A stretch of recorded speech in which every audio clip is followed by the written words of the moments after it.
Welcome to NTD Evening News. Our top story tonight, it's official. Vice President Kamala Harris clinches the Democratic nomination for president.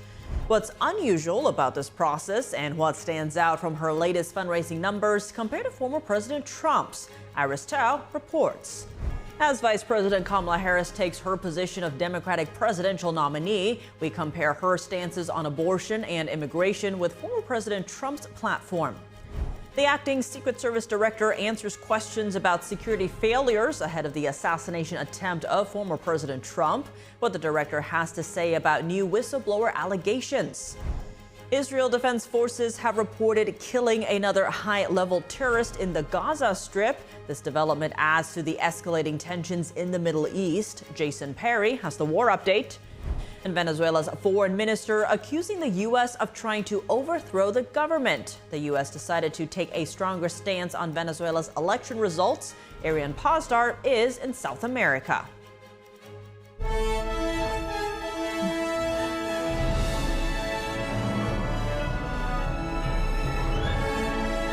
This is NTD Evening News. Live from our NTD Global Headquarters in New York City, here is Tiffany Meyer. Good evening, and thank you for joining us tonight. Vice President Kamala Harris officially securing the Democratic nomination for president. It comes as she moves closer to announcing a running mate, and as former President Trump prepares to campaign in Georgia this weekend. NTD's White House correspondent Iris Tao has more from Atlanta. Just a day after kicking off a virtual roll call process, the Democratic National Committee on Friday announced that Vice President Kamala Harris has secured a majority of the convention's delegates and is now officially chosen as the party's presidential nominee. Harris, calling into the campaign headquarters, says she will formally accept a nomination next week. We are going to win this election, and it is going to take all of us. The unprecedented process comes after President Biden dropped out just 2 weeks ago. Democratic leaders quickly sought a nomination process that allowed anyone to run as long as they had the support of over 300 delegates instead of having to win in state primaries. On Friday, Harris's campaign announced that it raised over $300 million last month, more than double the amount of Trump's campaign. But Trump, in a Friday interview, touted his poll numbers and policies. We're leading in the polls, it seems, by quite a bit still. With me, I want low taxes. I want a strong border. I want strong drug policy. Our country's becoming a drug-addicted country. We're like China from 200 years ago. Meanwhile, a weaker-than-expected jobs report released on Friday puts the economy back into the spotlight. While the White House knows wages are rising faster than inflation, the Trump campaign says prices are up and unemployment is rising. Within a few days, Harris will announce her VP pick. President Biden on Friday said, "I'll let her work that out." Why did you drop out? Why did you drop out? Harris plans to stump in battleground states next week with her running mate. Trump this Saturday will be campaigning in Atlanta at the same exact venue where Harris held a rally just a few days ago. Reporting from Atlanta, Georgia, Iris Tao, NTD News. Vice President Kamala Harris is preparing to attend a Philadelphia rally next week with her soon-to-be-announced running mate. Meanwhile, former President Trump and his VP nominee, J.D. Vance, are headed for Atlanta. How do the candidates compare on two of the top issues?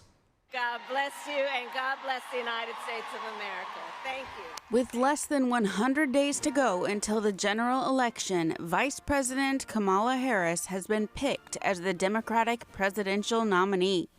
The latest polling average from Real Clear Politics puts GOP candidate former President Donald Trump at 47.7, Harris at 46.5. At a critical time in our nation, it's important that Americans have a clear understanding of how these candidates' policies compare on key voter issues. Abortion. In the aftermath of the Dobbs versus Jackson Supreme Court decision, which returned the issue of abortion to the states, a new phase of the abortion conflict has erupted. The conversation now focuses on the complications that can come with pregnancy and fertility. Harris has echoed President Biden in calling for Congress to pass legislation restoring the national standard that existed under Roe v. Wade.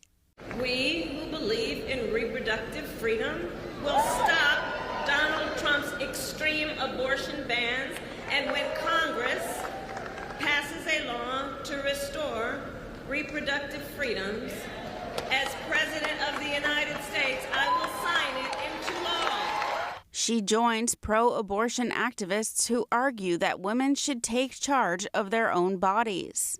We believe in the right of people to make basic decisions like when and if they will start a family and how.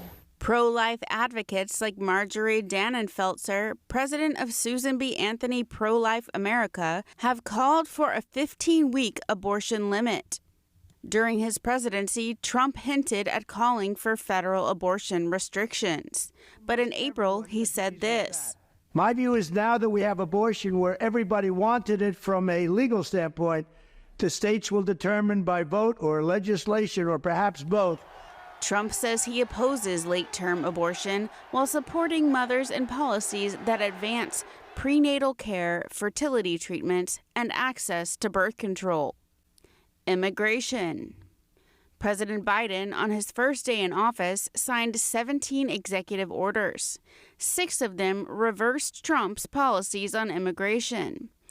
In particular, halting the construction of the U.S.-Mexico border wall. As the administration came under pressure from both sides to address the rising number of migrants in March 2021, Biden tapped Harris to tackle the migration challenge at the U.S. southern border.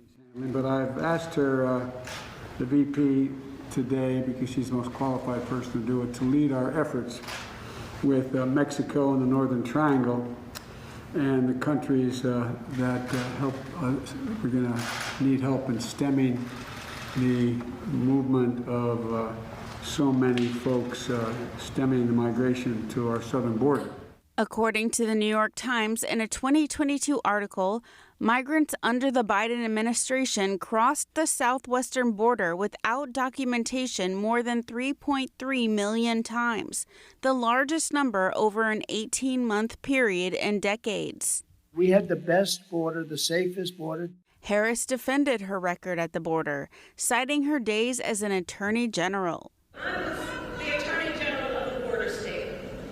In that job, I walked underground tunnels between the United States and Mexico on that border. She blamed Trump for the failure of a bipartisan border security bill in May. It was all set to pass. But at the last minute, Trump directed his allies in the Senate to vote it down. In a February Truth Social post, Trump said the bill would only allow a border shutdown after 5,000 encounters a day, but said they had the right to close the border immediately. He also criticized the bill for attaching foreign aid to Ukraine and Israel. Harris says as president, she will bring back the border security bill and she will sign it. Trump touted his border record at a Pennsylvania rally on Thursday. We ended catch and release. We stopped asylum, fraud, coal. We got remain in Mexico. Remember that one? You think that was easy to get? Trump's platform aims to restore every border policy of the Trump administration, as well as completing the border wall. The acting Secret Service director answered questions today about the agency's failure to secure the rural Pennsylvania venue where former President Trump was shot. Reporters probed why there was no presence on the roof where the gunman was and why a drone wasn't used to view the area. Here's what Acting Director Ronald Rowe had to say. Why there was no one stationed on the roof.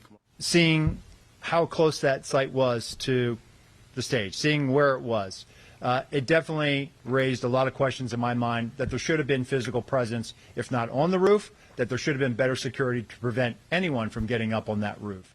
I know that there's been allegations that that I personally cut or that I denied requests. The Counter-Surveillance Division has been out there supporting the former president's detail. He is referring to whistleblower allegations that were recently reported to Senator Josh Hawley. The whistleblower also alleges that the Secret Service retaliated against officers who, quote, expressed concern about the security at President Trump's events. Senator Hawley laid out the allegations in a letter to the director on Thursday, which includes questions on Roe's involvement in changes to policy and on the number of officers who are facing disciplinary action. Roe said he plans to respond and that he's in the process of getting more information about why the Secret Service didn't allow local officers to fly a drone.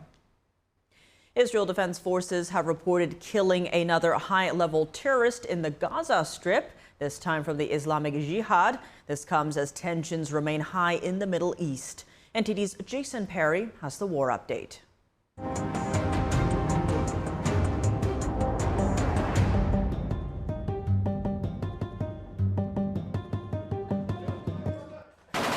On Friday, Israeli forces reported killing about 30 terrorists in close quarters combat and aerial strikes in Rafah in the southern Gaza Strip. The Israel Defense Forces, or the IDF, also reported killing the deputy head of weapons manufacturing for the Islamic Jihad. Meanwhile, Hezbollah terrorists in Lebanon continue to launch projectiles into northern Israel, and Israeli forces continue to strike the launchers. The Israeli Air Force identified 2 Hezbollah terrorists who were operating in the area where the rockets were fired from and then struck the building where they were operating. Tensions have been high between Israel and Hezbollah since a rocket hit a soccer field in northern Israel last Saturday, killing 12 children. But in a recent speech, the leader of Hezbollah said they were not responsible for that deadly strike. A resident in Lebanon reacted to his speech on Thursday. As for al-Sayed's words, they were understood by everyone and gave us strength, that there will be a response, no doubt about it. IDF spokesperson Daniel Hagari responded to the claim that Hezbollah was not responsible for the attack. As this rocket containing 53 kilograms of explosives hit the field, Hezbollah claimed they were not responsible for the attacks. This is a lie. The evidence is irrefutable. The rocket itself, as Hezbollah is the only organization in Lebanon with an Iranian Falak 1 rocket. Approximately 60,000 residents have been displaced from northern Israel because of the incoming rocket fire from Lebanon. Also on Friday, Secretary of Defense Lloyd Austin said that the U.S. military will adjust its defensive posture in the Middle East to help defend Israel. Jason Perry, NTD News. The U.S. now recognizes Venezuela's opposition candidate as the legitimate president-elect. Venezuela's foreign minister is accusing the U.S. of trying to overthrow the government. NTD's international correspondent, Arian Pasdar, has the update from South America. Nicolás Maduro Moro. Venezuela's Electoral Council on Friday reaffirmed previous claims, saying that President Nicolás Maduro won the election. But the officials did not provide detailed voting tallies, which the US and other governments around the world have called for. The council's announcement comes just one day after the US said that Maduro lost the race. The US State Department on Thursday night issued a statement on Venezuela's elections. Now, the department gave a number of reasons why the US now recognizes the opposition candidate, Edmundo Gonzalez, as the actual president-elect. For example, the department criticizes the fact that socialist leader Nicolás Maduro still has not released any tabulated voting results, but the opposition, meanwhile, already has released 80% of vote tallies from across the country. The State Department thus comes to the conclusion that it is clear to the United States and most importantly to the Venezuelan people that Edmundo González Urrutia won. Venezuela's foreign minister responded on Friday, saying that the US is at the forefront of a coup attempt against the South American country. And just a few hours after the US made the announcement, masked assailants ransacked the headquarters of the country's opposition leader, Maria Corina Machado. The perpetrators broke down doors and took away valuable documents and equipment. The opposition party says they're still investigating the issue. We don't know for sure who it was. We don't know if they were far-left extremists trying to end our organization. We also don't know if they were part of a paramilitary group. Also on Friday, US and European lawmakers have joined forces to condemn Venezuela's handling of the election. Members of US foreign affairs committees say our governments are closely monitoring the situation in Venezuela and will work together to hold Maduro accountable. Reporting in Brazil, Arian Pasdar, NTD News.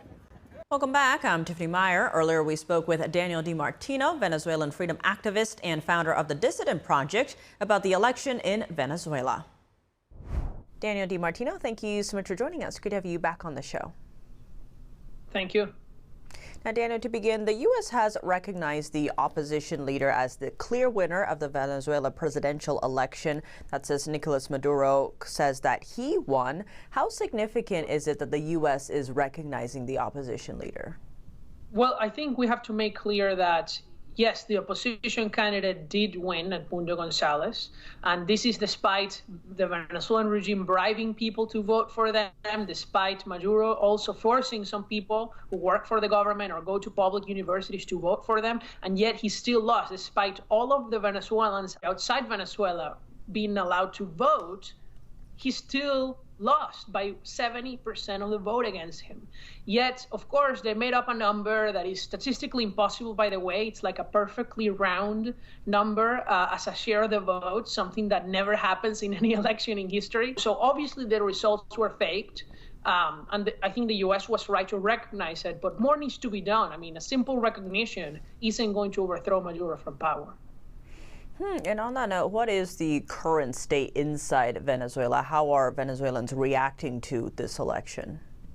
Well, right after the fraudulent results were announced, Venezuelans went to the streets to protest.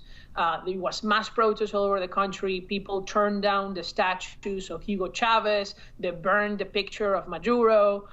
They tried to go to the presidential palace, to different government institutions, to police stations. And then immediately after, Maduro sent the military, he sent the police, and then he even sent paramilitary groups to kill people. At least 13 have been killed, including a 13-year-old boy. They have kidnapped over 1,000 people that Maduro says they're going to send to a new maximum security prison, 2 of them, that is going to include what he calls re-education and forced work, which is really concentration camps. And so Venezuela is quickly devolving into a Stalinist police state, really. And it worries me tremendously. I've always been opposed to this regime, but I never thought, maybe naively, that it would turn into like a Soviet Union. On that note, polling is showing that many Venezuelans are saying they would leave the country if Maduro stays in power. I think about 8 million have already left the country. Many of them went to the U.S. Given that, what do you see as next for the Venezuelan people? Yeah, look, I think there are 2 paths forward. One path is the Venezuelan regime is overthrown. If the Venezuelan regime is overthrown, and that will need international help, that will need more sanctions, that will need a lot more things. But if it is overthrown, Venezuela will become the first economic miracle of the 21st century. Venezuela will grow back, oil production and gas production would boom, energy costs worldwide would fall, many Venezuelan refugees would be able to go back to our country. I would love to visit my country. I would love to perhaps even move back, like many people would. And so a lot of beautiful things would happen. Many people who are starving to death or don't have access to medicine would be able to have that. We're talking about something great. But if it doesn't happen, if Maduro remains in power, if this doesn't get solved in a few months, I fear that Venezuela will really become completely and irreversibly a second Cuba in the hemisphere, which will mean, according to a poll, that at least 3 more million Venezuelans will flee, taking the total number of refugees to 11 million out of 30 million Venezuelans in the country. And so we're talking about Venezuela is already the largest peacetime, so no war-related, refugee crisis in world history. We're talking about making it even larger than many wars. It's something unthinkable, the suffering, and also not just for Venezuelans, but for the receiving countries, the crime, the really the economic catastrophe that's going to spread through the region.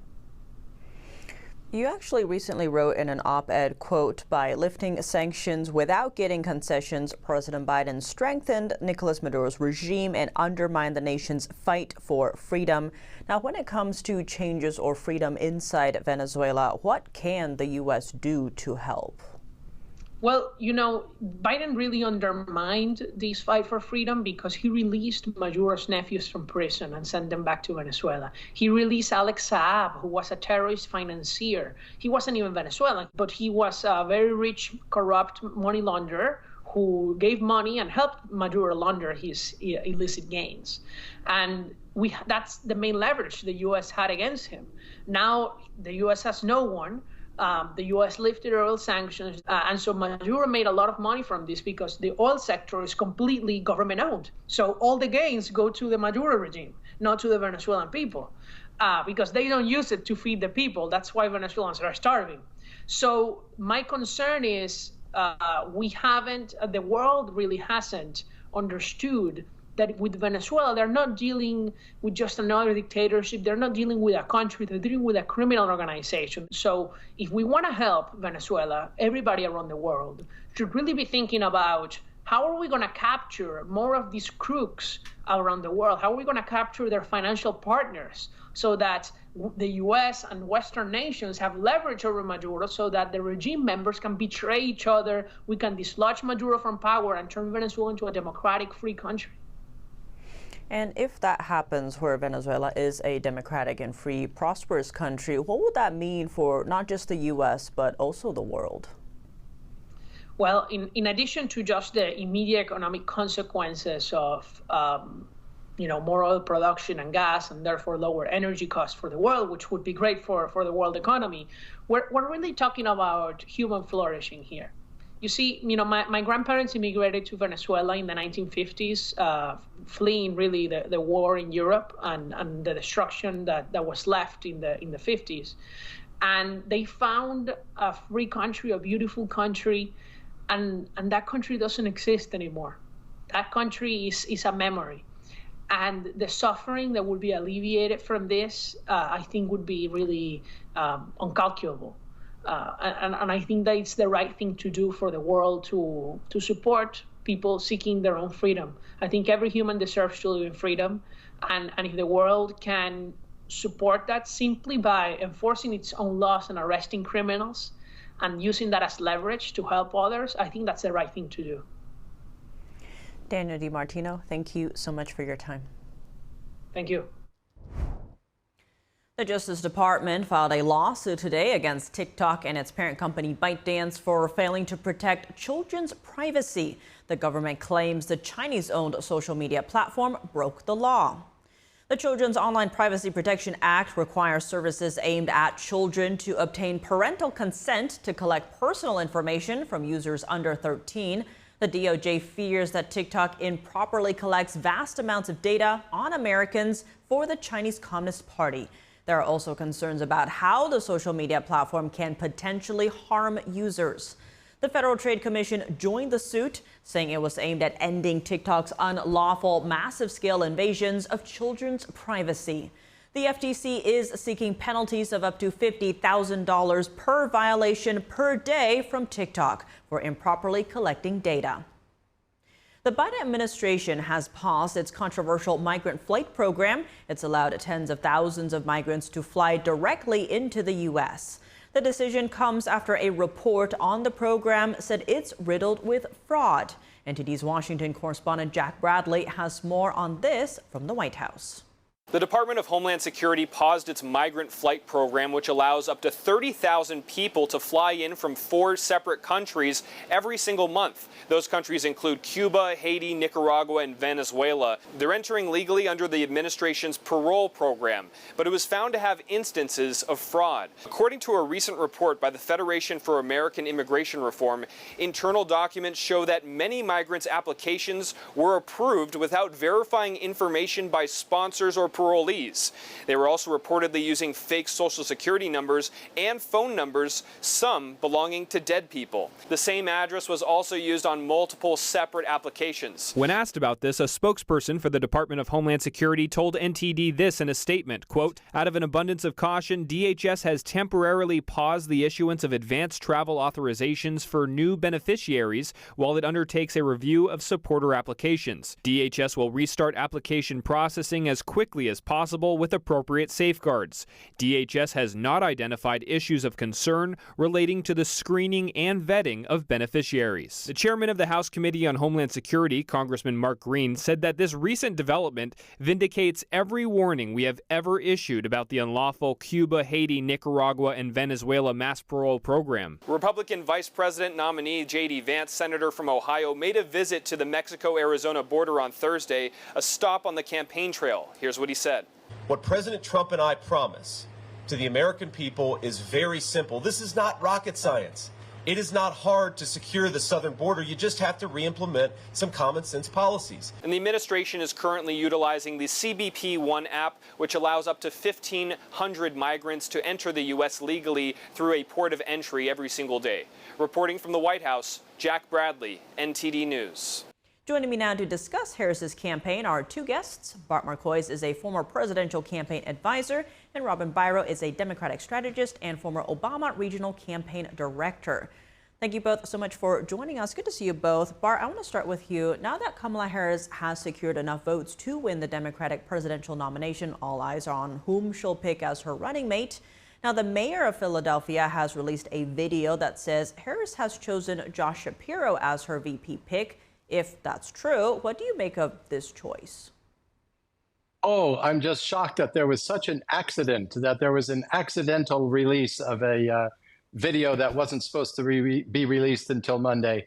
It's clearly a trial balloon. They're looking to see what kind of reaction it will get. They can disavow it if the reaction is too heavy. Josh Shapiro is a great pick for Pennsylvania. He raised over $70 million in his last campaign just a couple of years ago. He's bright, he's capable, he's popular in Pennsylvania. However, they need to win Pennsylvania, Michigan, and Wisconsin. And he will not be a popular pick in Michigan with the Arab American and Muslim American communities. He is Jewish, and he is a strong Zionist, as I am. I like that about him. That's an area where he and I agree. But that's going to be a difficult sell to the more hard left, more pro-Hamas, pro-Palestinian, pro-two-state solution people in the Democrat Party. And I think it's going to cause a schism. I won't be surprised if they end up backing away from him by Monday.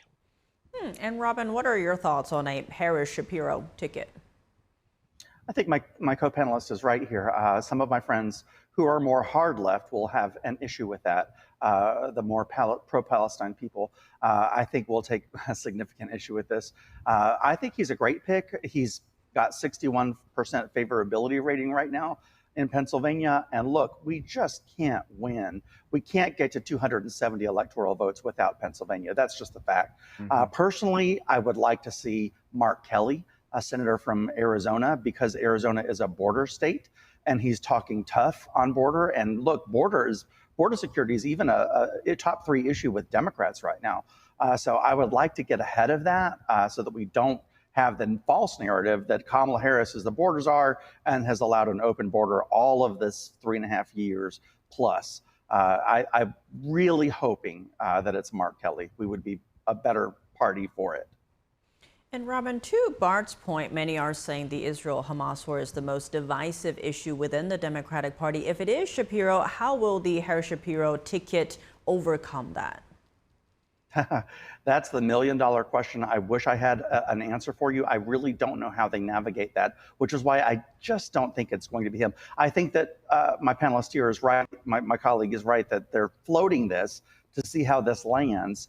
And I'll be curious to see. I've got some friends really following closely the issues in Gaza and with Palestine and Hamas. And I just don't think this is going to help with the youth vote in the Democratic Party. This is a major issue. I was at that Kamala Harris rally here in Atlanta, and I'll just be honest with you. When we left, there were protesters protesting outside about the Biden-Harris response to the war in Gaza right now. And Bart, as Robin mentioned, also on the short list is Arizona Senator Mark Kelly, who's a former astronaut and U.S. Navy captain. What would he bring to the Harris ticket? I think Robin's right. By the way, hi, Robin. Good to see you again. Hey. I think Robin's right that Kelly is probably the best pick, the pick that would help Kamala Harris the most. I hope she doesn't pick him because I'm a Republican and I don't want her to win. But Mark Kelly is the one that will help her to win. The Republicans and conservatives are already bringing out all kinds of dirt on Shapiro. There's an issue of a very strong Me Too problem on a senior member of his cabinet that he didn't react strongly to. He has a far left approach to transgender issues. And when we just saw the thing with the boxing at the Olympics, that's kind of a raw issue in a lot of people's minds. There are lots of things. With Mark Kelly, the only really strong resonating negative that I hear resonating with people right now is that he has a substantial, in his company, there's a substantial investment by the Chinese government or by a company very closely tied to the Chinese Communist Party. That might be enough to be deadly to him. But otherwise, he's a strong candidate and he has a kind of a down-home appeal. His position on guns and the position of his wife, Gabby Giffords, on guns will be a very difficult issue for him to overcome in a lot of swing states. But those are the only two issues that really would bring him down. And Robin, whomever Harris picks will be with her at that rally in Philadelphia next Tuesday. What do you make of the choice of this location?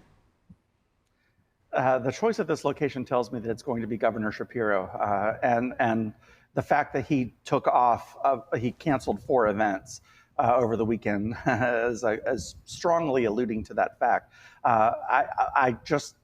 I've had Republican strategist friends tell me that the scariest ticket that they could imagine for the Republican Party would be a Kamala Harris and Mark Kelly ticket. So, that intrigues me as a Democrat. But other than that, I think he's somebody that could help unite Americans right now. He's, a combat vet, astronaut, and he's the hero we need in this moment that we need.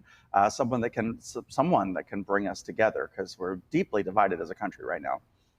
And Bart, we are less than 100 days from the election. How do you see the Trump campaign changing strategies once the VP pick is known? Can the campaign pivot at this point? I think most of the arrows in their quiver, if you will, are still usable against Kamala Harris, just as they were against Joe Biden. You'll see the Trump campaign, just today that it was announced that the last factory that makes amoxicillin in America is shutting down. It's in Tennessee and it's closing down. And all of those factories that make those pharmaceuticals have been closing down during the Biden-Harris administration. That's going to hurt Harris as much as it would Biden. Trump's going to make a lot of noise about that, and he's saying let's bring manufacturing back to America, as he did during his first term. He has a record that he can run on for that. He'll be talking about the border, and he will hang the border around Kamala Harris's neck. He'll hang immigration problems, every murder, every assault, every heinous crime committed by somebody who's here in this country illegally will be pinned to her coattails and drag her down. He will point to the economic stagnation, the highest unemployment numbers in 3 years, the gas prices, the inflation, the prices at the grocery store. All of those things are things that will hurt her as much as they would have hurt Joe Biden. And I think that's the message you're going to see coming out of the Trump campaign, all of those matters coming out over the next 90 days. And Robin, on the flip side, how do you see the Democratic Party answering a lot of those questions as we do see the economy and immigration being up there on top of mind for voters? Tiffany, Bart is right. This will be exposed. The Republican Party will definitely latch onto this, as they've been doing very effectively, and bringing up exact numbers of increases at the grocery stores and the gas pumps. So how we combat that as Democrats, we've got to talk about some of the recent gains that we've had. We've cut down border crossings by 25%. We need to get ahead of the talk about fentanyl. We've had record seizures at the border of fentanyl. Border security is doing a fantastic job of that. We've got a record to run on, but it's only a recent one, Tiffany. This is only a recent development since President Biden issued the executive order. That's the only time that we've seen the crisis at the border starting to diminish by 25%. So, we are open for scrutiny. Bart Marcois, Robin Byro, thank you both so much for joining us. Thank you. Congress is out on recess, and there is no agreement in sight to fund the government through fiscal year 2025, and House and Senate leaders still appear unwilling to pick up some bills approved by the other chamber. Our Washington correspondent Luis Martinez has more details on pending legislative actions. The House of Representatives has passed all 12 spending bills to fund government through fiscal year 2025 through the Appropriations Committee, and 5 of those bills have already been approved by the House floor. On the Senate, only 11 bills have been approved by the Senate Appropriations Committee, and none of them have been voted on the Senate floor. In the Senate, we're working on bipartisan bills. Chair Murray, Ranking Member Collins working together. Contrast that to the House, where they can't pass anything bipartisan. They can't even pass some of the bills with partisan majorities, and it's filled with poison pills. So we're going to have to work hard, but I'm confident if Speaker Johnson learns the lessons of the past few times and works in a bipartisan way, we can avoid a shutdown. Senate Majority Leader Chuck Schumer also announced that he will seek a vote on the No Kings Act. The bill is part of President Biden's proposal to overhaul the Supreme Court, and the bill, if approved, would eliminate the president's immunity to criminal prosecution. That shows you the depths to which they have gone lately to attack the Supreme Court. The way to change that is to win the presidency and the Senate and to appoint people that you like, but not to try to break the Supreme Court. The House of Representatives will also have the opportunity to pick up the Kids Online Safety Act that was approved by the Senate this week with overwhelming bipartisan support. We need to pass this measure when kids go back to school and our congressional colleagues come back to Washington. I'm hopeful that we'll have the same kind of overwhelming bipartisan support in the House as we did in the Senate. It is important to note that Congressman Bob Good, the Republican from Virginia and chairman of the House Freedom Caucus, has conceded he lost the Republican primary and will not be the GOP's candidate in November for Virginia's 5th District. Congressman Bob Good has said he will resign his chairmanship of the House Freedom Caucus. This will spark a contest for a new chairman. Reporting from Washington, D.C., Luis Eduardo Martinez, NTD News. The election season is in full swing, but do you know that illegal immigrants have a role in deciding the number of House seats in each state? The U.S. Census requires every resident to respond, including those living in the country without legal status. NTD's Sam Wong was out to hear from voters on this issue. No, I didn't know, and I don't know how they get an accurate count. I wasn't really aware of that. I guess I wasn't aware of that as well. Surprised it hasn't been a more topic of conversation in the past. Maybe it was and it never really went anywhere. I don't support it, but I am aware of it. I believe I'm aware of it. No, I didn't realize there was no residency required. That's our representation, so that's going to skew how many, state senators and congressmen we have. So obviously that's in effect given a way to control illegal immigration. People without legal documentations here in the U.S., do you think they should be able to participate in state and federal election? No, I don't. I guess they're not a U.S. citizen, and there should be proper procedures, I guess. I think they have to have papers. I don't think they should be allowed to vote in the election. If you are paying taxes, you probably should be represented. Everybody's entitled to an opinion. It's a democracy. Working and participating in society, of course, is a path towards citizenship. And I think that should be taken into account. If they're not Americans, then I feel as if they shouldn't be able to skew what we do in this country. When you've got, maybe 10 to 14 million people that have just entered the country in the last 3.5 years, it's difficult running elections the way it is without all this added importance of keeping track of who is actually a citizen and who isn't. Come in, legally and have some rights, or illegally and get deported. Welcome back. I'm Tiffany Meyer. A monumental day for some of the biggest names at the Paris Games. Simone Biles won her 6th gold medal in the women's individual all-around final. And American superstar swimmer Katie Ledecky made history again. Ledecky's silver medal in the women's 4x200 meter freestyle relay made her the most decorated U.S. Olympian of all time. CNN's Coy Wire has more from Paris. Simone Biles and what she's calling the redemption tour rolls on. The GOAT capturing an historic gold in the all-around competition. It's the 6th gold of her career, more than any American gymnast ever. You can hang that thing in the Louvre. Simone regaining the all-around title she won in the Rio 2016 games, doing something that nobody else has ever done. She's the first woman to win an individual Olympic gymnastics event twice in non-consecutive games. This was the first ever Olympic final where 2 former all-around champs were battling it out along with her teammate Suni Lee in it. Suni took the bronze. Rebecca Andrade of Brazil takes silver. Afterwards, Simone was rocking a diamond-encrusted chain of a goat. She has 5 moves named after her because nobody else will do them. The greatest of all time, and she has the chain to prove it. My goat necklace is just kind of an ode because the people love it and then some people hate it. So it's like the best of both worlds. And I was like, okay, if it goes well, we'll wear the goat necklace. I know people will go crazy over it. But at the end of the day, it is crazy that I am in the conversation of greatest of all athletes because I just still think I'm Simone Biles from Spring, Texas that loves to flip. So here in Paris, Simone now has 2 gold medals won, but she's not done. She can win 3 more in the vault, beam, and floor finals. We also still have the uneven bars final, but Biles just missed out on qualifying for that one.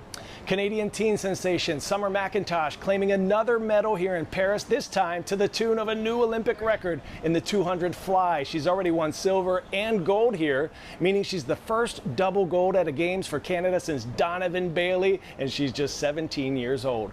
Australia continuing their dominance in the pool. The 200-meter freestyle relay, the team beating out the U.S. and China, who took silver and bronze with a new Olympic record time of 7:38.08 seconds. And with now 3 medals so far in Paris, Katie Ledecky is the most decorated female American Olympian of all time, 13 medals in all. Finally, the U.S. stacking up another gold tonight here in Paris, the 200-meter breaststroke.